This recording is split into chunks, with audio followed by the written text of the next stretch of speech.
Always check the forecast before you leave, because if you're headed westbound and there are tornado warnings, you want to hang tight there. Obviously, the roads, they are wet. You just saw the video there from Chase, is that there are some incidents out there, some accidents. We have a narrow batch of heavy rain that's lifting from the south up to the north. So it's headed towards Edmond, Arcadia, Luther, as we go down to Turnpike here across Grady County down towards Chickasha. And you can see right here one severe thunderstorm warning that is moving across northern Comanche County, moving up into northeastern Comanche County. At this current track, I don't see there being much hail inside of this. And with the northerly winds that we are dealing with right now, really the overall tornado potential is extremely low with this. But track can get up to the northeast. Elgin, 806, Cement, 828.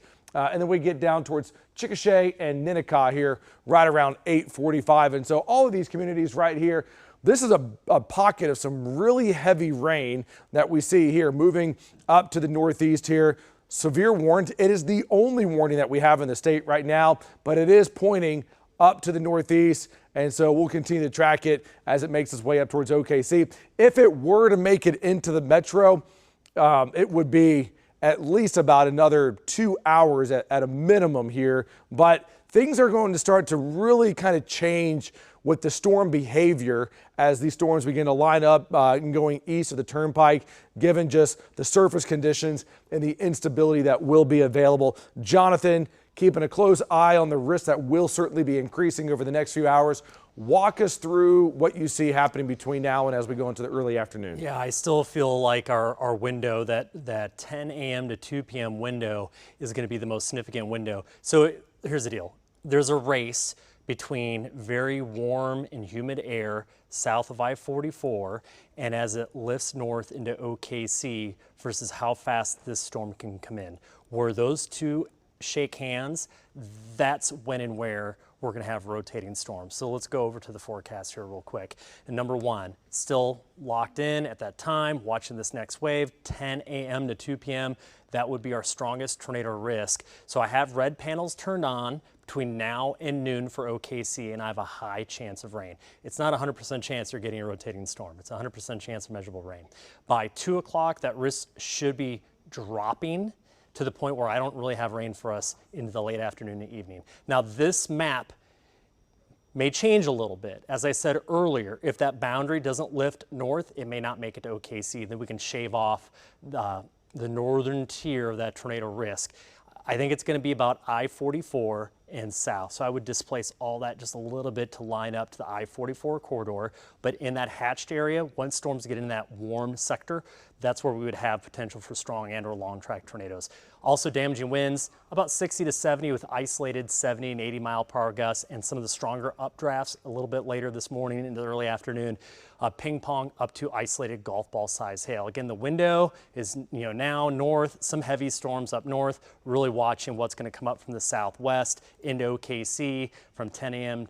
to as late as 2 p.m. I really think it's like 10, 11, noon. And then east of I-35, watch 2 to 6. That area in light blue will be pretty significant. Again, here's predictor. There are those storms. Here they come in, just watching that window. All those storms, they don't need to be supercells. They could still rotate if they have that southeast wind. And then as those move off to the east, we get a break from severe weather for us, which is really, really good. Taking a look at the forecast, a high 70 this afternoon.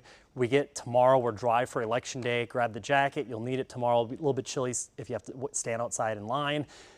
And then as you go to your polling station, and then Wednesday, low 43, high 67, more rain without the risk. Thursday, Friday, ending by Saturday morning. Sunday looks amazing, like a typical November day, nice.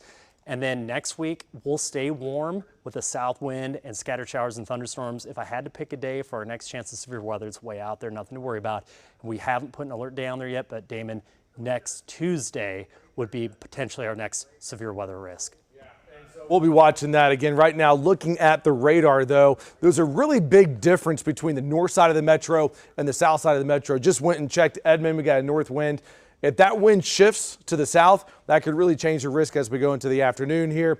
Otherwise, south of Norman, we already have a southerly wind. That wind direction is very important in determining just what the threat level is going to look like. So if you go outside if you have a southerly wind, if it feels muggy, humid, you definitely have that zone for severe weather. And so we're going to be really watching that one over the next little bit here. Right now, Jonathan highlighting exactly where that wind shift is.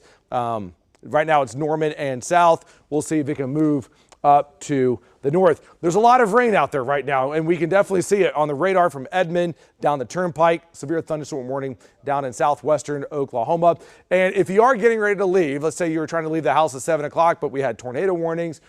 The risk, at least as of right now, if you're getting into work, we're not going to have any more tornado warnings for at least a few hours here. So while the roads may be wet, things are looking a bit better. I do want to send it over to Cameron. Cameron, how is the wet weather impacting the morning commute? Absolutely having a big impact. It's been slowing things down on pretty much every major highway so far this morning. We've had a few crashes out there. 44 eastbound is starting to open back up a little bit more. That's good news. Broadway extension coming south. Look at this big slowdown here as you get to 235.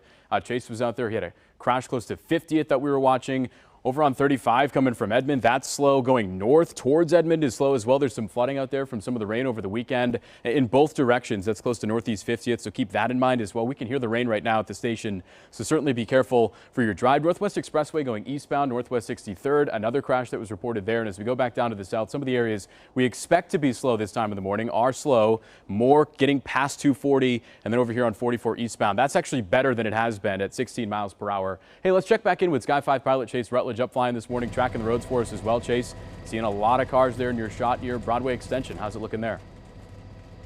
Yeah, this is because of that crash right there at Broadway or I-235 and 50th Street, but they do have a wrecker there, so it should be cleaned up first or pretty quick. Now, we do have a lot of rain in the area, so take it slower because that hydroplaning is really an issue this morning. Back to you. All right, we're going to be watching it, and we'll be talking to Chase a lot throughout the day here because the risk for severe weather will be picking up here. Right now, one warning that's ongoing right now. This warning goes until 8:30 from basically south of Anadarko, northern Comanche County here. This is moving up to the northeast. Right now, this storm is likely going to stay just near I-44. That zone is still seeing a north wind, so that means we're basically talking about a hail and a wind threat. Hail's not very large, up to the size of quarters, and winds of 60 miles per hour. But I expect that things will begin to unravel, as Jonathan has been showing you all throughout the morning as we go towards 11 and 12 o'clock. We're going to be watching it very, very closely. Keep it with KOCO 5 News. We'll bring you the first alert.